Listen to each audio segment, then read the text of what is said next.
Buenísimo, bueno, muchas gracias. Gracias a todos y todas por venir hoy. Gracias también por abrir la casa, el psicográfico acá para la presentación de la película. Y bueno, simplemente para hacerla breve, el documental que acabamos de ver, de 1 hora, una película observacional, es decir, una película que como pudieron observar, digamos, no tenía voz en off, ni tampoco entrevistas. Buscábamos un poco desde la realización que la película se contara a sí misma. Si bien hicimos entrevistas y tuvimos un trabajo previo bastante largo, procurábamos que fuera en el formato en el que lo vieron. Es una peli que tiene cuatro iglesias, se habrán podido identificar, 4 iglesias de distintas tradiciones evangélicas. La iglesia evangélica cristiana de Unquillo, la ISEU, la iglesia metodista, la Trinidad, la iglesia Templo de la Hermosa y la iglesia Comunidad Viva. Son todas iglesias con historias distintas, ubicadas en distintos lugares de la ciudad de Córdoba, en distintas zonas. Por ejemplo, la iglesia Templo de la Hermosa, una iglesia que funciona desde los 90, está ubicada en zona sur, barrio Cárcano, en una zona industrial. Después la iglesia metodista, una iglesia que está desde los años 60 más o menos, ubicada en zona norte, con una población de adultos mayores. Luego una iglesia con un perfil de iglesia emergente, ubicada en el centro de la ciudad, que tiene apenas 10 años. Y la iglesia evangélica de Unquillo, que está ubicada en la ciudad de Unquillo, y desde 1945. Digo, todas estas iglesias responden a realidad que están compuestas por distintas personas que hacen a la comunidad. Creo que el proyecto surgió, empezamos a trabajar en el 2017, a partir como de 2 motores principales. Por un lado, que yo pertenezco a la iglesia evangélica de toda mi vida, y la pregunta por el culto, la pregunta por el ritual, por la liturgia, es una reflexión quizás hasta teológica, eclesiológica, para qué nos reunimos, por qué nos reunimos, qué sucede cuando nos juntamos, y qué otras maneras o alternativas tenemos también o existen en la forma de hacer iglesia y de rendir culto a Dios. Eso por un lado, eso más inspirado desde lo teológico y desde la fe. Yo pertenezco a un club de lectura y bueno, estas eran preguntas con otros amigos y amigas que nos hacíamos. Y luego, por otro lado, saber que desde los medios de comunicación, sobre todo en 2017, con la cuestión de lo evangélico en los medios de comunicación, se nombraba, siempre lo evangélico se nombró, incluso está estudiado eso, desde como algo como extranjero, como lo otro, desde un punto de vista exotizado, estigmatizado, y para quienes hemos tenido siempre que explicar una y otra vez de qué se trata ser evangélico, cuáles son nuestras prácticas. Bueno, me parecía que era interesante mostrar la heterogeneidad que hay hacia dentro de las mismas iglesias, de las mismas comunidades de fe y dentro del mismo campo. Así que, bueno, un poquito eso, contarles como el contexto de producción de la peli. Empezamos a trabajar en el 2017 en el marco de un taller de cine documental comunitario en el Museo de Antropología de la Facultad de Filosofía de la Universidad Nacional de Córdoba. Y luego, bueno, en 2018 pudimos hacer los registros con un equipo de trabajo, con varios amigos y amigas que se sumaron voluntariamente porque no conseguimos recursos, y también un proyecto autogestivo. Y luego en el 2019 y 2020 pudimos trabajar en el montaje, así que este año, al inicio de la pandemia, pudimos presentarlo con varios de los protagonistas en Córdoba, y bueno, ahora estamos presentando y convidando también la proyección y el debate con otros espacios. Así que bueno, muchas gracias, eso les quería compartir.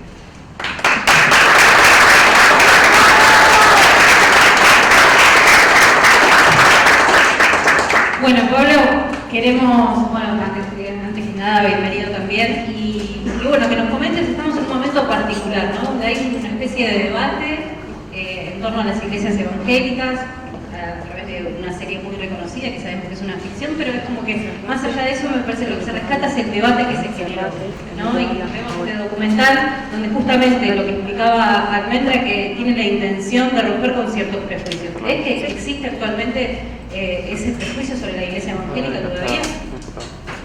Sí, claro que existe. Yo no sé, ¿puedo hablar sin barbijo? Sí. ¿Sí?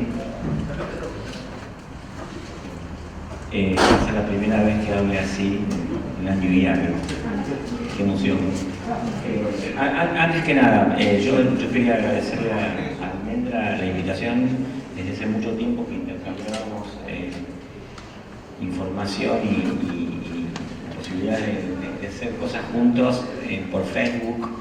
Y yo le agradezco porque aparte, digamos, yo admiro el trabajo de ella, entonces que me haya invitado. Gracias.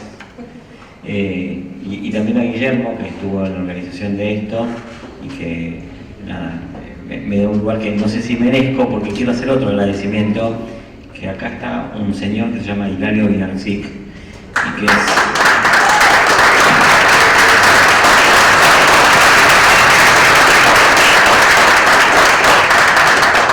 es un tipazo, que es un gran investigador del mundo evangélico. Yo aprendí muchísimo de él, lo considero entre mis maestros. Y aparte, digamos, nada, conozco los tránsitos personales de Hilario, que son siempre emocionantes, además de que es un tipo inteligentísimo, brillante. Bueno, vuelvo entonces, después de los agradecimientos, perdón. Te respondo y al mismo tiempo me vinculo al debate de la película. Si vos más de 5 minutos parame y después me organizas otra intervención. Pero, miren, con el tema del reino, yo lo primero que quería decir es, hay una cosa con que los autores del reino pretenden impresionar a un público que supuestamente no está informado, y que no es sobre religión ni sobre los evangélicos, sino que es sobre literatura. La idea de que la ficción está separada del realismo es una idea que solo existía en el siglo XIX. O sea, el psicoanálisis, el feminismo, los estudios culturales, digamos, están revolucionarios en el siglo XX, dicen una frase que es: la realidad tiene estructura de ficción.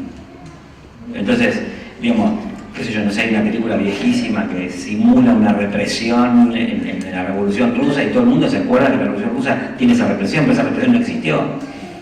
Entonces, digamos, las memorias de lo real están hechas de ficciones también.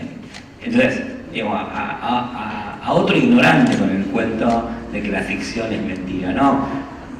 Mentira la verdad, digamos, mentira el realismo.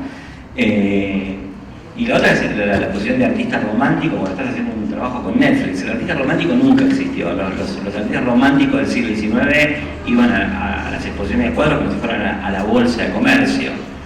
Y eso es, aparte, si ella fuera culta, iría al museo d'Orsay y vería que hay un cuadro que representa la venta de cuadros como si fuese una sesión en la bolsa de comercio. Entonces, el artista romántico tampoco existe. Entonces, digamos, hay lugares de donde habla cada uno. Y bueno, este documental habla, y lo dije documental y me confundí, pero mi lapsus me interpreta, mi equivocación me dice mi verdad. Eso habla desde un lugar que todos hemos dado batallas para que nos nombren como nosotros nos percibimos. Pero ellos se pueden permitir nombrar a los evangélicos como evangelistas, ¿no? Que es como si yo fuera un juez y pudiera decir su señoría, dijera su señorita. ¿No? Actos de ignorancia, pero evidentes y a primera vista. Entonces, sí, yo creo que hay más que un prejuicio, digamos, o sea, hay una construcción del otro evangélico como si fuese un extranjero. Por eso quería llegar acá. Y me parece que justamente el documental hace antes, pero frente a miles de demostraciones del mundo evangélico que ya tenían esas características, porque no es la primera vez que se hace algo así sobre los evangélicos. Porque el periodista que no tiene nada que hacer lunes a la mañana, dice, bueno, vamos a hacer una nota sobre evangélicos. Y la saca para el domingo siguiente y hace lo mismo de siempre. Los evangélicos, la plata, los falsos milagros y unos señores vestidos como un muñequito de torta, que aparte es digamos, la forma más clasista y antipopular de ver el mundo evangélico.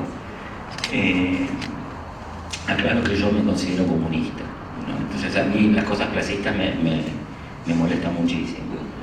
Y en cambio el documental hace una cosa que yo hubiera querido hacer, nunca lo pude hacer, por otro lado, y ya pasamos a lo tuyo, que importa, hace lo que los antropólogos llamamos antropología nativa, ¿no? Hay un antropólogo muy importante que se llamaba Clifford Geertz, que decía, bueno, durante 150 años los antropólogos anglosajones escribimos sobre Singapur, Tailandia, Argentina, Yugoslavia, el Mediterráneo, la Italia incivilizada, los pueblitos de España. Bueno, ya 150 años de inocencia literaria, hablando de la otra, son suficientes, ¿no? Y a ver cómo se narran nosotros a sí mismos, ¿no? Porque si vamos a ser tan anticoloniales y tan críticos de la colonialidad, dejemos que los otros se cuenten a sí mismos. Bueno, el trabajo de ella es un trabajo de descolonializar mentes, incluso para los propios evangélicos. Yo no sé quiénes acá son creyentes, quiénes no lo son, pero digamos, es un trabajo importantísimo, es una toma de la palabra frente a un discurso que nos coloniza, ¿no? En ese sentido yo le otorgo el valor de la antropología nativa. Yo sé que Almendra conoce el mundo evangélico y eso se nota, digamos, el documental no es una colección de imágenes casuales, ¿no?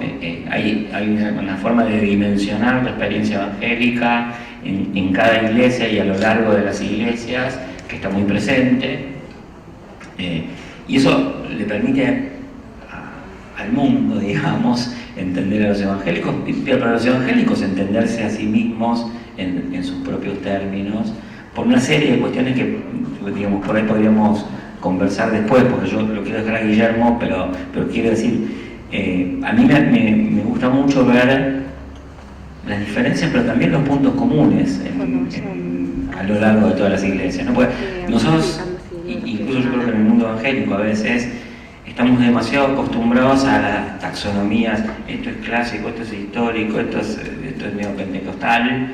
Y yo me acuerdo mucho de un amigo brasileño que es bautista y que está en la comunidad Kairos y que es sociólogo y que es antropólogo, que se llama Paul Freston, y que fue el primero que le dijo al PT, loco, paren de joderlos a los evangélicos, ¿no? Paren de estigmatizarlos, de extranjerizarlos. Y él decía, bueno, yo encuentro al Espíritu Santo en lugares donde ustedes ni se imaginarían que yo lo encuentro. Y él estaba en Kairos, que es como, no sé, hasta cierto punto, digamos, mirado desde afuera, es como una aristocracia del espíritu, ¿no?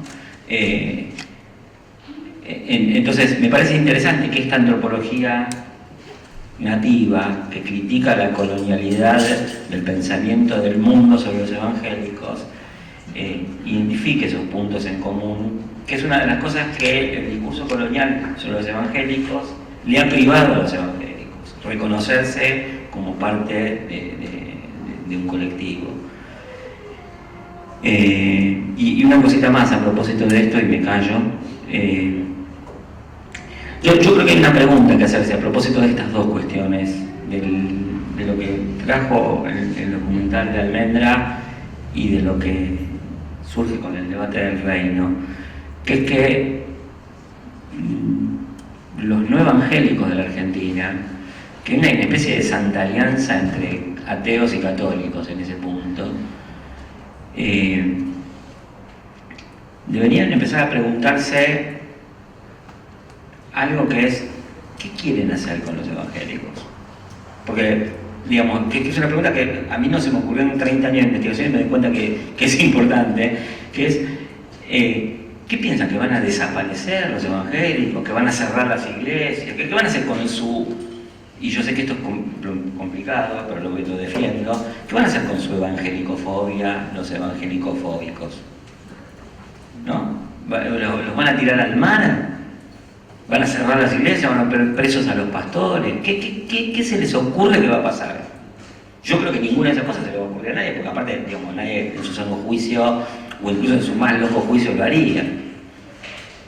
Entonces, ¿qué van a hacer? Y tu documental trae esa presencia, incluso para romper, habría que hacerlo circular más, hay que hacer más debate, yo me ofrezco, pero digamos, para romper con esa inercia de una mirada de una santa alianza católico-atea que cree que tiene el monopolio del sentido del mundo, cuando en realidad, bueno, si somos todos pluralistas, aceptemos que hay otras fuentes, otras maneras, otras intervenciones para producir sentido sobre el mundo. Interesante lo que se está planteando y Guillermo, un poco traerte todo esto que venimos hablando hasta acá, ¿no? ¿Cómo se vive todo esto como pastor? Nosotros somos los cobayos. A nosotros nos están estudiando. Pero en primer lugar, agradecerle a Almendra por lo que hizo, primero porque es una obra de arte, es un documental que está pensado y tiene todo un guión muy claro, sin tener que decir una sola palabra. Y eso es algo muy creativo que uno lo tiene que valorar, porque además de ser muy bueno el presentar como presentó 4 tipos de iglesias completamente diferentes, lo hizo de una manera muy creativa, y eso es muy importante. Pero lo segundo es el contenido en sí. Yo estoy feliz porque defiendo cada una de esas posturas, y no porque esté de acuerdo, porque hay cosas que pasaron en el documental que yo jamás en mi vida las haría, y me causan mucha gracia inclusive, y es muy bueno reírse de uno mismo, porque cuando uno puede llegar a mirar algo y tomarlo con humor, es muy bueno, es sano, porque creo que uno tiene que mirar la realidad y lo complejo que es la realidad de la iglesia evangélica. Si no lo leyeron, les recomiendo que lean el libro de Pablo, Vivir la Fe. Es un libro muy interesante que es parte de su tesis, ¿no? ¿Qué año fue eso, Pablo? ¿90?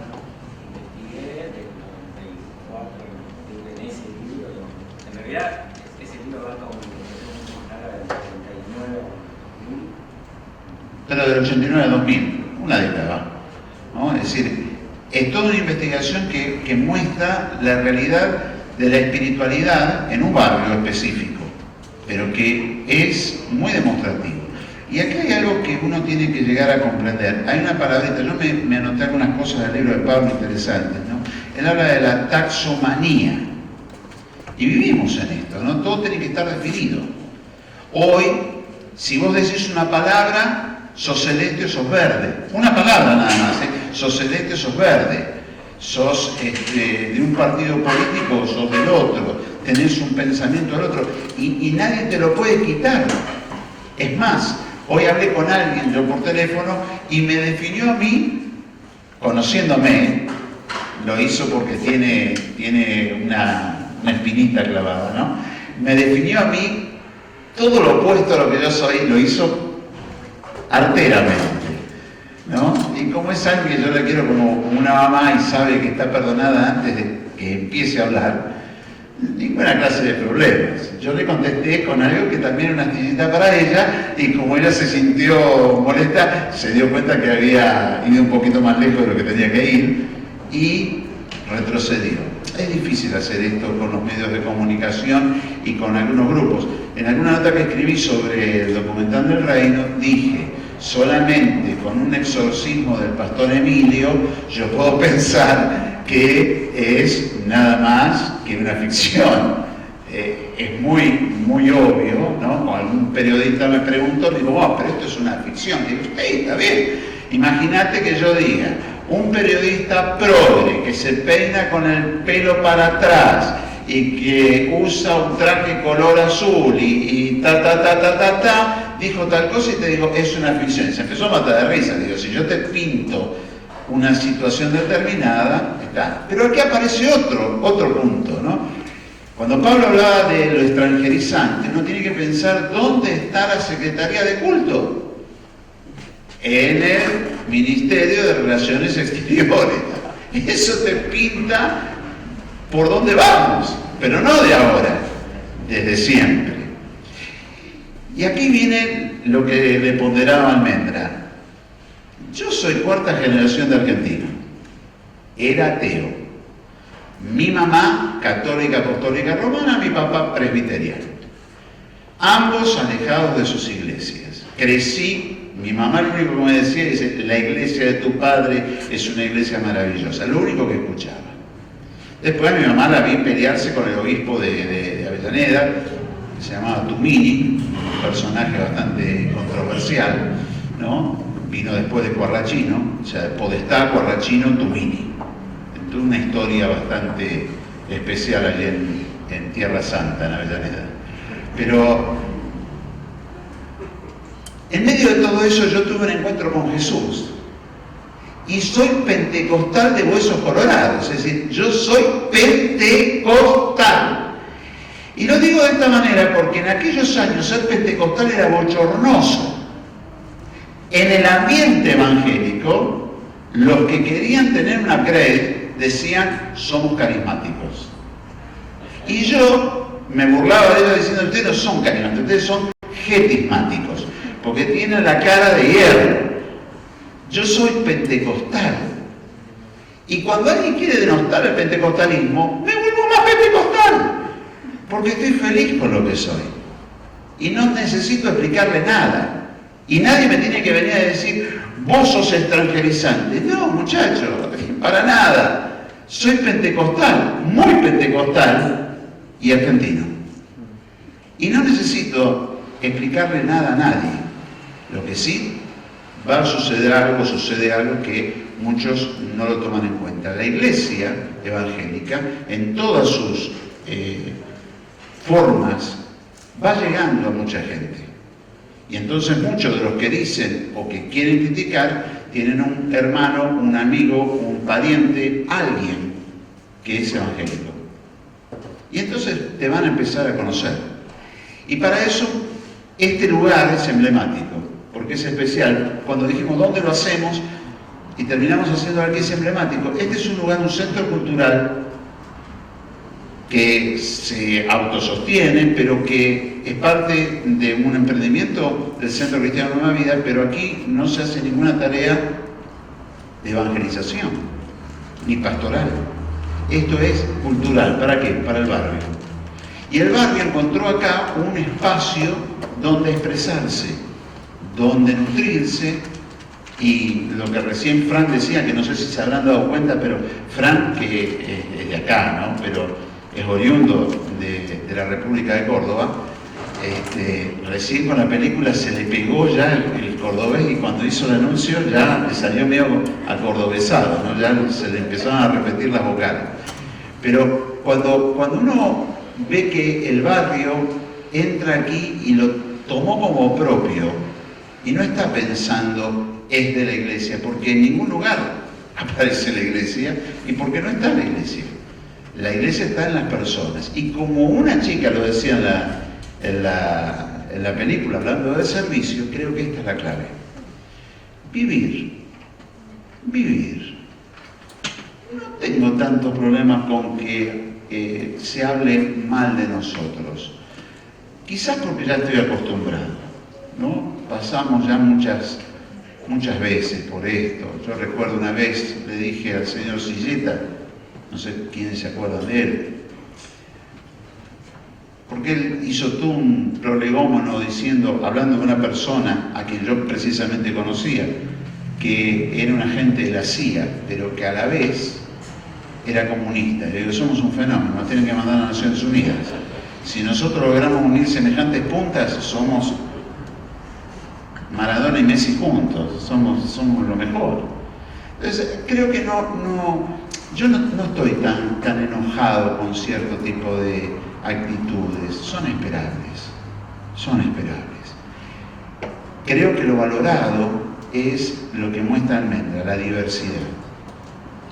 No tener unicidad, tener unidad. Hay un concepto que es el concepto de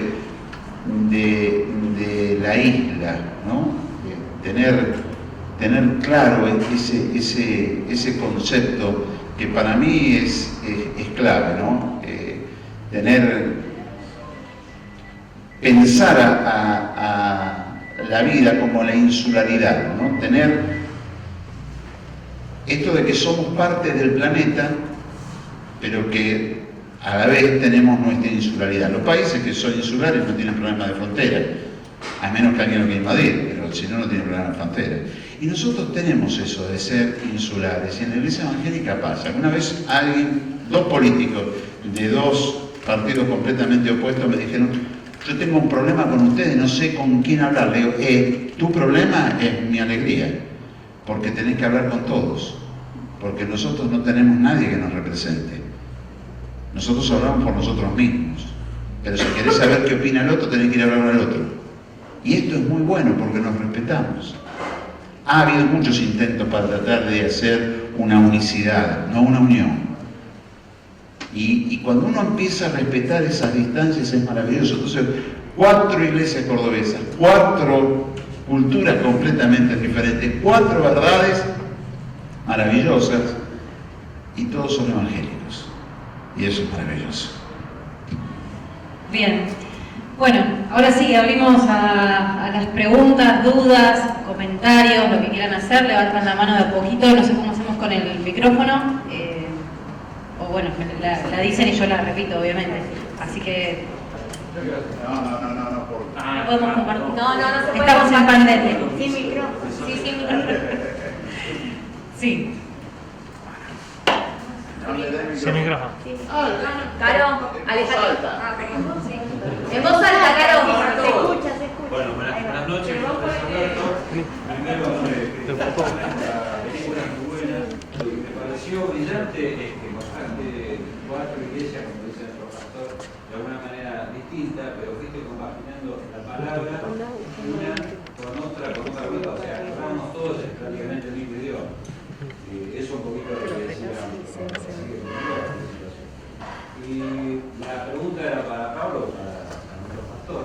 Si no creen que esto de la ficción que vemos en la televisión y alguna otro tipo de propaganda mala propaganda que están pasando los medios, ¿no sería algo ya orquestado contra las iglesias cristianas? Yo no creo que haya, no es que no crea que haya conspiración, a veces hay conspiraciones, no sé, el golpe de Estado en Chile fue una conspiración, o en Bolivia, ¿no? O sea, hay conspiraciones. Pero a mí me parece que esto funciona, es como, no sé, tirás una pelota de básquet y los tipos que juegan al básquet van y la agarran. Entonces, a mí no se me ocurrió de casualidad hacer una película sobre los evangélicos y la buscar a Netflix. Hubiera hecho otra cosa. Tengo los contactos para llegar a Netflix. Entonces, una clase social, judíos, progres, soy yo, de tercera generación de ateos, pero judíos, progres, que trabajan en cosas sociológicas, antropológicas y significativas, y no sé, tenía una novia que era amiga de uno de Netflix y casi hicimos la película. La buscaba a ella para ver qué hacía. ¿No? Entonces, o sea, hay tanta hábito, tanta habituación a pensar así, que eso sale. Y hay una habitud de mirar mal a los evangélicos que yo creo que Guillermo dice bien, nosotros ya pasamos por esto, porque los evangélicos están acostumbrados. Y al revés diría, algo que no dije antes, lo quisiera agregar, que es en la reacción de una buena parte de la sociedad, la que ve Netflix, son 15 también, bueno, que sean tantos, ¿no? Es más, Netflix, yo no sé si alguno tiene Netflix, pero Netflix es una porquería y necesita sacar un hit por año para fidelizar a un montón de giles que pagan todo el año. Yo soy de esos giles, o sea, después de que veo la segunda serie por año, me voy de Netflix. Y Netflix me llama con una nueva cosa y yo renuevo mi abono un gil de goma, ¿no? Y digamos, funciona en ese circuito. Pero también una reacción de la sociedad, del público de Netflix, colegas, antropólogas, antropólogos, antropólogues, feministas, transfeministas, y que vieron ahí un proceso de estereotipación, porque ellos nos han sufrido, ¿no?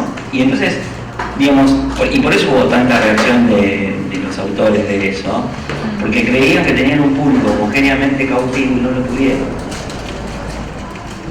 No fue una conspiración de 3 antropólogos para responderles, sino que hay una sensibilidad pluralista en la sociedad argentina que es nueva y que difiere con esa sensibilidad fundante, que es cierto y todavía existe y es un problema, que es la que pone a las religiones no católicas en el Ministerio de Relaciones Exteriores y Culto, como si las otras religiones que no son católicas fueran potencias extranjeras a punto de invadirnos a cañonazos, mientras en cualquier barrio nuevo que se funda en la República Argentina, el primer agente religioso que aparece es local y es evangélico.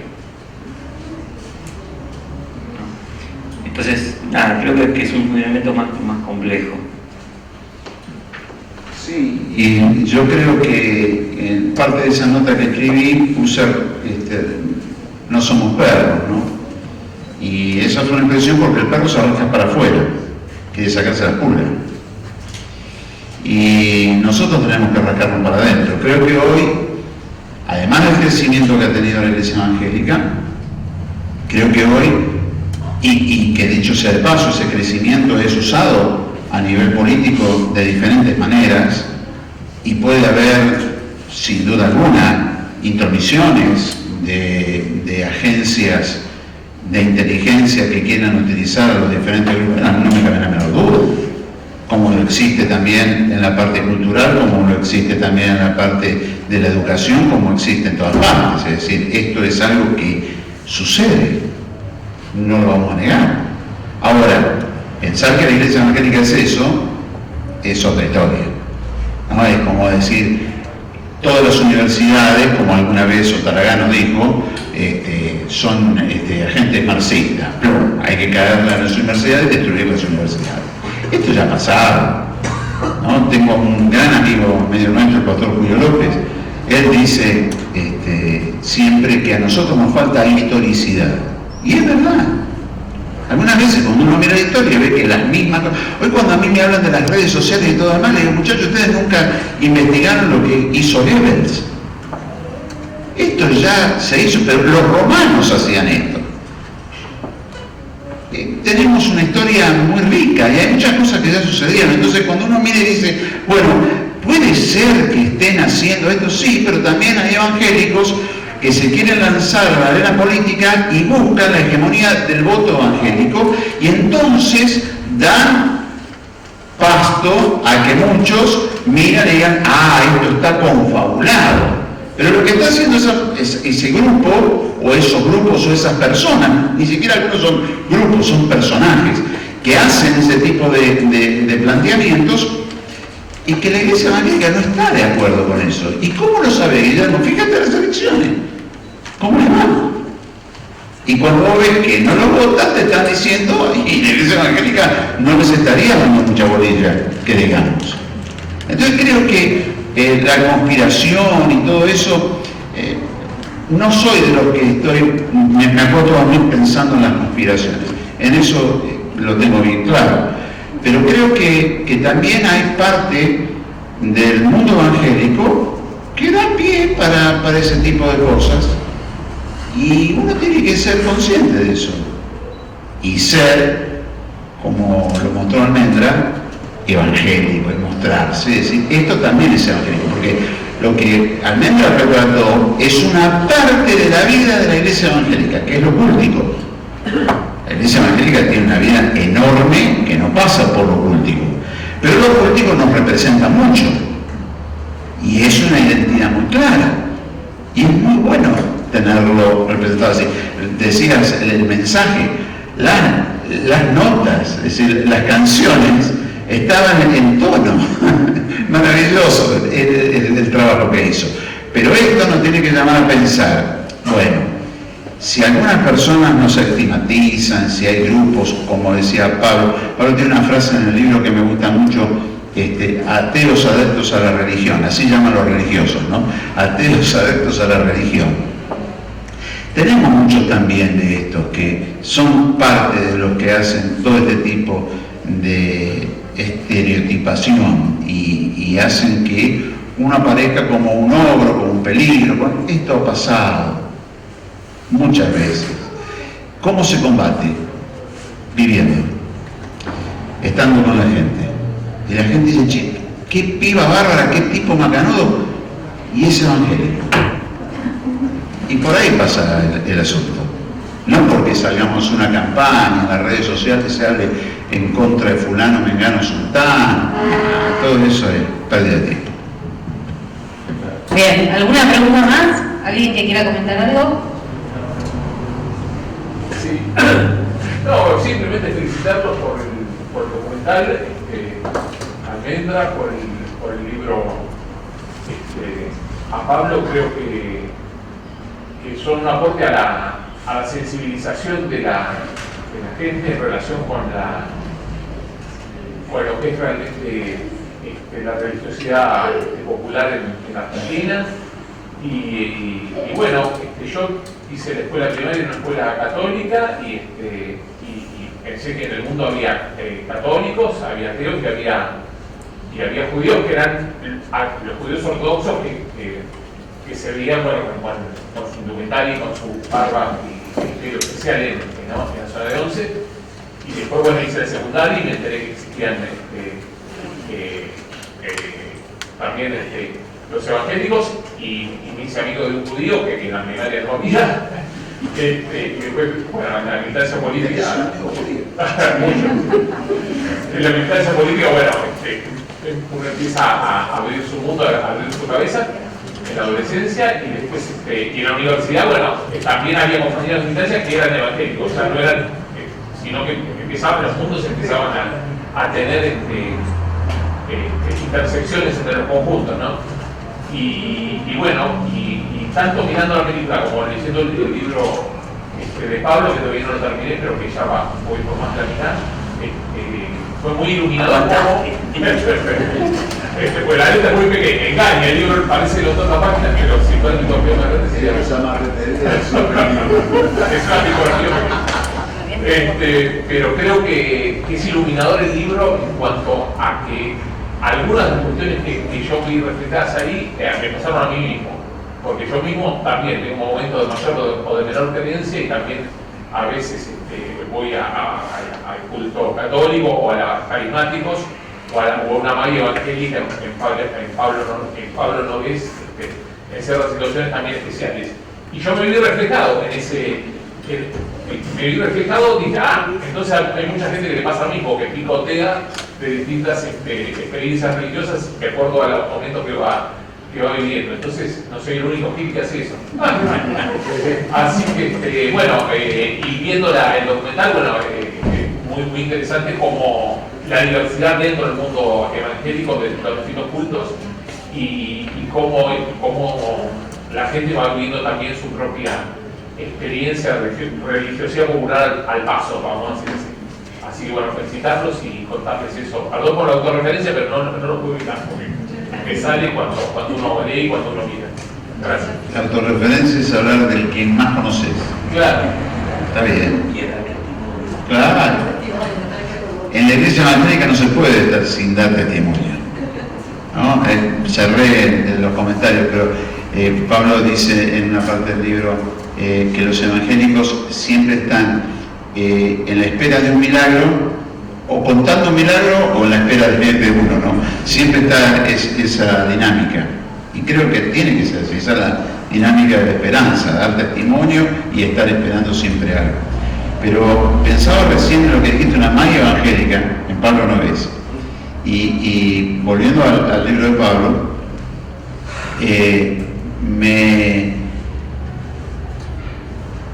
me gustó mucho la lectura que él hace acerca de la guerra espiritual y de la liberación, donde él dice, los evangélicos colocan a ciertos grupos de los cuales consideran que su espiritualidad es negativa y le dan entidad.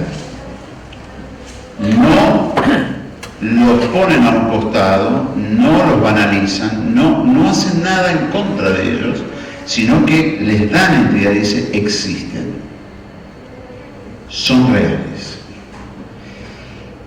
Hasta en eso me siento feliz de ser evangélico y de no negar inclusive ciertas espiritualidades con las cuales no estamos de acuerdo, pero que existen y que nosotros le damos entidad. Y eso es muy bueno, eso es muy bueno. Vuelvo al documental de Almendra y uno ve en el documental, por ejemplo, ¿no? Vi a alguien que le daba una fotografía, no sé qué era, no sé si había orado por un pariente, algo por el estilo. Sí, estaba orando porque tenía un problema con adicción al alcohol, entonces la pastora lo que le recomienda es, le tira alcohol, porque yo le pregunté también por qué ejerce ese rito, porque dice cuando Jesús sana al ciego, hace barro, como que hay algo que elabora, entonces ella hacía eso, digamos, y le manda a orar por esa persona, digamos, que tenía ese problema con el alcohol, digamos. Menos mal que no agarró la boda de Caná de Galilea. Sí.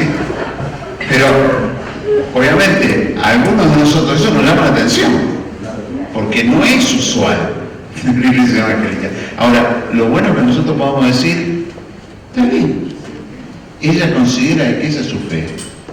Esto es un principio de Lutero, muchachos, es el sacerdocio universal de todos los creyentes. Yo no le puedo cercenar a ella que crea como quiere creer. Acá hay una cuestión donde todo tiene que pasar, como hablaba de la taxonomía, tiene que tener toda una forma muy definida.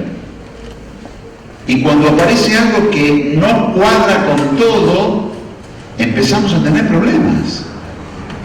Y entonces en un mundo que tiende a ir hacia la diversidad, encontramos que inclusive los que son diversos se ponen duros para mostrar que no existe la diversidad, o por lo menos ellos no la admiten, y no están de acuerdo.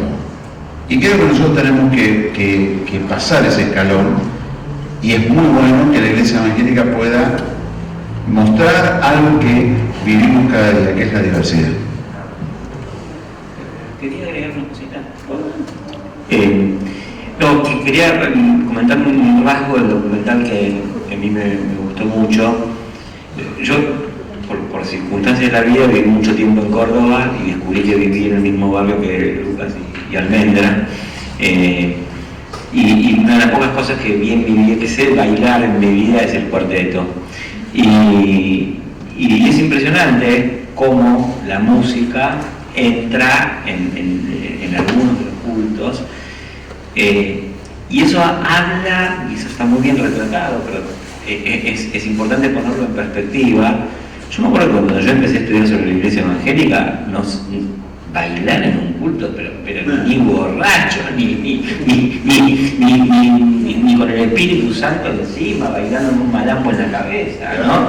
O sea, los debates que había en el mundo evangélico, y no hace 200 años, en el 90, uno va a la prensa evangélica del diario El Puente, que en ese momento hacía un esfuerzo interdenominacional, y había una discusión donde todo el mundo decía que los instrumentos eléctricos eran satánicos.